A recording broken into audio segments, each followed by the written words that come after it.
اپنے عقیدے کو سیکھنا ضروری ہے۔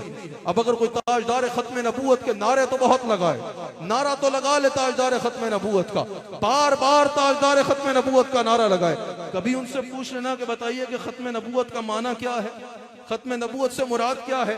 10 میں ختم نبوت پر ذرا کلام بھی فرما دیں کہ عقیدہ ختم نبوت ہے کیا؟ نعرہ تو ذوق سے لگا رہے ہیں۔ اگر وہ کہے کہ ہم حضور علیہ السلام کو جو ہے وہ علم غیب مانتے ہیں، حضور کا، حضور کو مختار کل مانتے ہیں، حضور کو حاضر و ناظر مانتے ہیں، حضور کو یہ سب کچھ مانتے ہیں، لیکن اس کو ان عقیدوں کا مطلب ہی نہ پتا ہو، ان عقیدوں کا جب مطلب ہی نہیں پتا ہوگا تو ان کا دفاع کیسے پتا چلے گا؟ ان کا دفاع کیسے کرو گے؟ سب سے پہلے تمہیں تمہارے عقیدوں کا مراد پتا ہونا چاہیے۔ آج کل اہل سنہ پہ یہ بہت زیادہ کلام کیا جاتا ہے، ہمارے اپنے نوجوان ہم سے یہ سوال کرتے ہیں اور بار بار یہ سوال کیا جاتا ہے کہ بھئی یہ جو رسول اللہ صلی اللہ علیہ وآلہ وسلم سے مانگنے کا تصور ہے، یہ کیا شرک پر مبنی عقیدہ تو نہیں ہے کہ رسول اللہ علیہ السلام دیتے ہیں؟ یا جو اعلیٰ حضرت نے کہا کون دیتا ہے، دینے کو منہ چاہیے، دینے والا ہے سچا ہمارا نبی، اس طرح کا عقیدہ رکھنا کیا یہ شرعاً جائز ہے یا نہیں جائز؟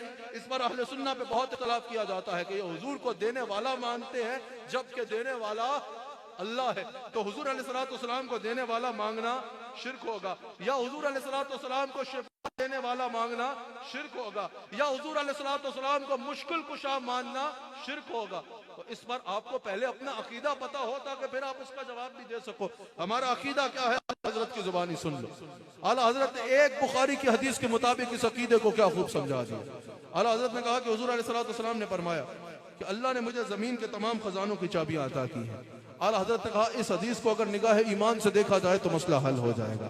اعلیٰ حضرت نے کہا کہ اس حدیث سے سب سے پہلے پتا چلا کہ خزانے اللہ کے ہیں، خزانے سارے اللہ کے ہیں، خزانوں کا خالق بھی اللہ ہے اور مالک حقیقی بھی اللہ ہے، لیکن اللہ تعالیٰ نے چابیاں مصطفیٰ علیہ السلام کو عطا فرمائی۔ اعلیٰ حضرت نے کہا حضور علیہ السلام نے یہ نہیں فرمایا کہ نعمت کی چابی، یہ نہیں فرمایا کہ رزق کی چابی، یہ نہیں فرمایا کہ اولاد کی چابی، یہ نہیں فرمایا کہ جنت کی چابی، کہا حضور نے مطلقاً فرمایا کہ اللہ نے مجھے زمین کے تمام خزانوں کی چابیاں دے دی ہیں۔ اعلیٰ حضرت نے کہا اب دینے والا اللہ ہے لیکن چابی رسول اللہ صلی اللہ علیہ وآلہ وسلم کے پاس ہے۔ اب جب حضور سے مانگا جائے گا تو اس عقیدے سے مانگا جائے گا کہ حضور جو خزانے دیں گے وہ خزانے بھی اللہ کے، اختیار بھی اللہ کا عطا کردہ، اور حضور علیہ السلام کو خزانوں کی چابیاں دینے والا بھی اللہ ہے۔ اعلیٰ حضرت کہتے ہیں مت نہ مارے خدا کسی کی تو وہ ایسی بات کرے، اسی کی زبان پہ ایسی بات آئے گی یا تو جاہل ہوگا سرے سے یا جس کے سینے میں بغض مصطفیٰ ہوگا۔ اعلیٰ حضرت کہتے ہیں ڈاکٹر کے پاس تو جاتے ہو، کوئی پوچھے کہ شرک پہ کرتے ہو، ڈاکٹر سے آ کے شفا مانگتے ہو، شفا ڈاکٹر نے دینی ہے یا اللہ نے دینی ہے؟ جواب دیتے ہو بھائی ڈاکٹر کون ہوتا ہے شفا دینے والا؟ شفا دینے والا تو اللہ ہے۔ تو پوچھو بھائی پھر ڈاکٹر کے پاس مغز کھپانے کیوں آئے ہو؟ وہ بولیں گے ڈاکٹر نے شفا نہیں دینی، شفا اللہ نے دینی ہے، ذریعہ ڈاکٹر نے بننا ہے۔ کہا یہاں تو ذریعہ اور وسیلہ کو مان رہے ہو، مصطفیٰ کی باری میں تمہیں وسیلہ سمجھتے تکلیف ہو رہی ہے۔